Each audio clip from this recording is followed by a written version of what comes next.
This is Never Chase a Paycheck Again, written by Robert Watkins and read for you by Robert Watkins. Chapter 1. Here are the questions that we will answer in this chapter. How do I avoid going broke when my income is dwindling? What is a surefire plan to ensure I don't go broke? How can I develop a workable financial plan in this economy? Avoid going broke. Living life on your terms begin with an effective game plan. Here's an interesting fact that may surprise you. Most of us have a shot at being millionaires regardless of your circumstances. According to a Chicago-based research firm, the Spectrum Group, the number of households worth $1 million grew 21% to 7.5 million in the last few years. How would you like to become a member of this fast-growing, affluent group? I believe you can.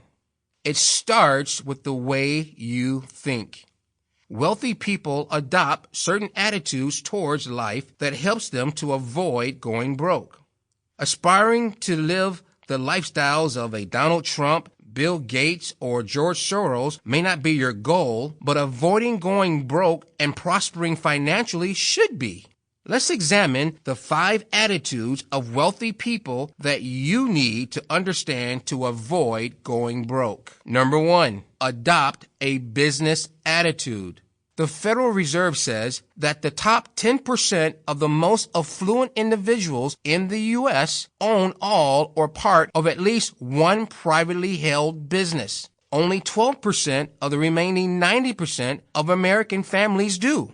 You see, adopting a business attitude means you look for ways to solve problems in your community and charge a reasonable fee for the service or product. Now, more than ever, we need to work together with our relatives, neighbors, and friends to leverage each other's strengths and skills to create opportunities for each other. I will show you how to create income from partnerships and problem-solving techniques in the upcoming chapters, but to avoid going broke starts with you thinking like an entrepreneur looking for problems to solve and opportunities to seize and maximize. So here's a question. What problem do people have in your city, church, or job that you can solve and charge a reasonable fee? Number 2, adopt a my money works for me attitude. People with money spend their time figuring out how to get their money to work for them. When applied prudently and shrewdly, money can become a very diligent employee. Next time you make a budget, do your very best to attach every dollar you plan to spend to an opportunity your money to work for you to return back to you or to help you to advance your goals. For example, I will only consider buying a pair of dress shoes if I have a paid speaking engagement. If you plan to upgrade your cell phone or purchase a laptop, for example, only do so if it's for a business purpose. Making your money work for you is key. If you don't have a business need for the purchase, then limit your spending only to personal needs, not wants. So here's a question for you. Before you make your next consumable purchase, how can you use the money as an investment into your future instead of simply making the purchase? Number 3, adopt a I only borrow to my advantage attitude. It is important to understand the difference between good debt and bad debt. Generally speaking, good debt is debt that will ultimately create more profit in returns than what it would cost you to pay it back. People go into business because they want to make a profit. If the debt helps you to do that, it's good debt. I suggest to take out loans earmarked for specific projects where you are confident it will generate income. Bad debt, however, is borrowing money for things that don't or can't produce a return.